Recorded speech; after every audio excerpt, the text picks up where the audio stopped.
Hey everybody, Tim Selby here, coming today from the lake, Pearl Lake in particular today, and I got a question for you. Do you have a favorite lake?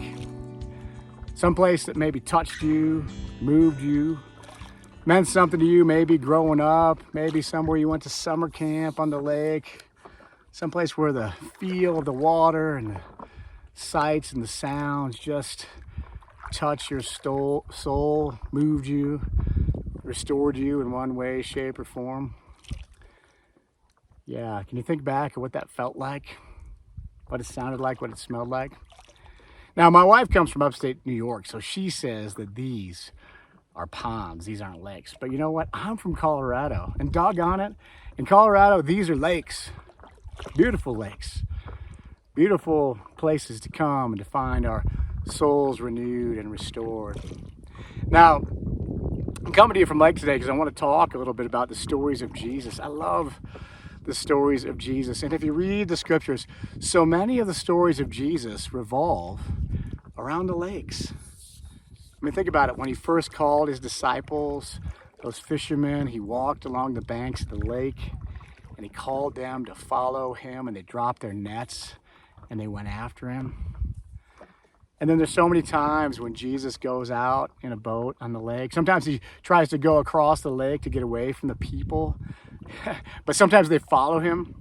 There's other stories about how there's so many people that want to listen to him that he gets in a boat on the side of the lake, and there from the boat he talks to the people on the shore. There's stories about Jesus being on the lake with his disciples in the boat in the midst of storms and hardship and wind and difficulty. Stories of Jesus calming those storms and walking upon the water. Yeah, so much of the stories of Jesus revolve around the lake. And then at the end of Jesus' life, he gets away from the lake. He goes to Jerusalem. And there, away from the lake, those evil powers of this world catch up to him and he's crucified. But the story doesn't end there. And I love the ending of the Gospel of John, because at the end of the Gospel of John, guess where they go back to? They end up back on the side of that lake once again, where it all began. And they end up on the side of that lake, and Jesus makes them a meal, and they break bread, and they laugh, and they talk. And you know what Jesus tells them there on the side of that lake? He says, "Follow me." Yeah, follow me. The same thing he said in the very beginning. And in the Gospel of John, that's where the story ends. There's no ascension of Jesus into heaven. He doesn't go somewhere. It just ends with those friends breaking bread beside the lake. I love that ending. And in my mind, the cinematography of that looks like this. It's Jesus and his friends laughing, talking, gathered around the fire. And then slowly that camera backs off to where it's just capturing the water, and it turns, and it's just the water of the lake and the reflection of the sun and the glimmer and that shimmer off the water, and then it fades to black and that story is over. See, there's such a spiritual power about the lake, about the stillness of the lake. So I grew up around rivers, and I love rivers, and I'm kind of a river person, but the thing about the river is it always has somewhere to go. It's always rushing off, down around the next corner, around the bend, on to the next town. It's always going somewhere. The wind blows where it will, it comes and it goes. We talked about the moon and the stars this summer, and they crawl across the night sky, moving. But the lake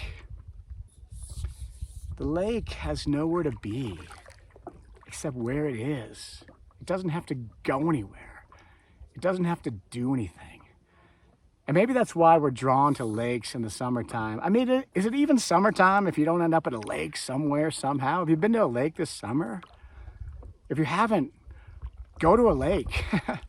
Maybe that's why we're drawn to them, because there's this simple spiritual wisdom of just being, of not having to go anywhere, of not having to do anything, of not having to achieve something or be productive or somehow do something that makes you okay in the world.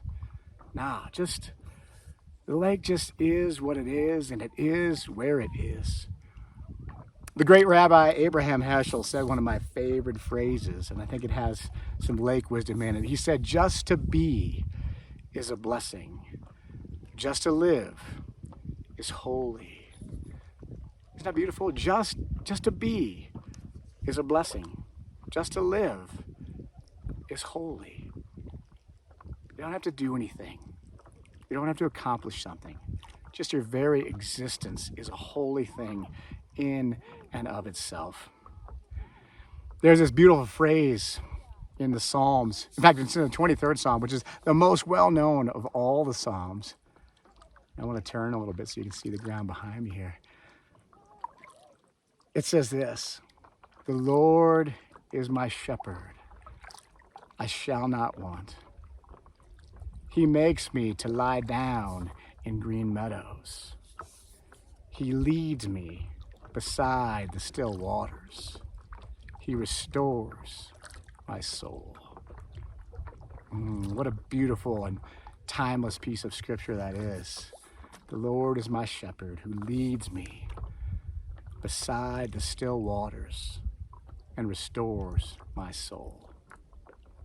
That word restoration, it's a beautiful word. And if you read the scriptures, it's used over and over again. Restoration is a big theme in the scriptures. In fact, that word restoration or to restore is used over 136 times in the scriptures. Do you feel like you need restoration? Restoring, a renewing of your soul, or a refreshment, an enlivening? Do you need that in your life? Because I do. I think so many of us do, and our world is so chaotic right now. Chaotic and so much stress and conflict and division and separation and so many things going on. I feel like, man, I could use some restoration of my soul. My hunch is that you might feel you could use a little bit of that as well. Yeah, and I think there's this grand bargain that happens in the scriptures, this grand bargain that God makes with us. You see, in the Ten Commandments, we're called to keep holy the Sabbath day, to observe the Sabbath. And the Sabbath is a day of rest. It's a day of restoration. It's a day of renewal. It's a day to focus on gratitude and being. Just to be is a blessing. Just to live is holy. That's the sentiment of the Sabbath. To take time to be thankful and grateful. Now, God calls us to do that. That's one of the commandments. So we're called to take time away, to take time for Sabbath. And then God says, and I will restore your soul. Because if you look at that word restoration in the scriptures, it's almost entirely God's action. It's not ours. God says he will do the restoring. God is the restorer of the soul. Our job is to take the time away. And God's job is to do the restoration, to be about the restoration. I love that word restoration because so often in the spiritual life, we talk about salvation, which is a great thing. But so often salvation gets connected to the afterlife. It's like about what comes next. It has less to do with this life and more to do with what happens after this, which is fine. But I don't know, if you're like me, I'm more worried about what happens next week than I am about what happens after I die. I mean, I trust God. I'm not worried about what happens after I die, but you know, here and now, I worry about my work and I worry about my family and I worry about our community and our country and this world that we live in. And that word restoration is all about the here and now, being renewed in this place, in this time, in this moment. So I hope we hear that word of restoration that comes to us in the scriptures and hear this bargain that God makes with us. Take time away. Take time for Sabbath. And I will restore your soul. It's a beautiful, beautiful thing. So I hope, especially in the summertime, that you might find some place of finding Sabbath in your life, that you might take some time to rest, to not do anything, to not accomplish something, to be thankful for all God has given you, and to count your blessings and to enjoy that moment and to be in that space. You know, a good way to do that? A good way to do that is to go to a lake. And I don't know what you do on the lake. Maybe you paddle around it like I am now, or maybe you like to float on it or fish on it or just sit beside it and look at it. Maybe you want to skip rocks in it. So many beautiful things to do at a lake. But maybe take some time to sit by the lake and just hear the wisdom of that lake that doesn't have anywhere to go or anything to do. It's just busy being a lake. And it's a beautiful and holy and blessed thing. So may you, in this summer, find restoration, take time away, let God restore and renew your soul. Yeah, and maybe do it at a lake, maybe Pearl Lake here, Hans Peak Lake, Keener Lake, Sheriff's Reservoir, somewhere in the Flat Tops, or wherever you live. We're blessed to be led beside the still waters and have the Lord of life renew our souls. Blessings to you.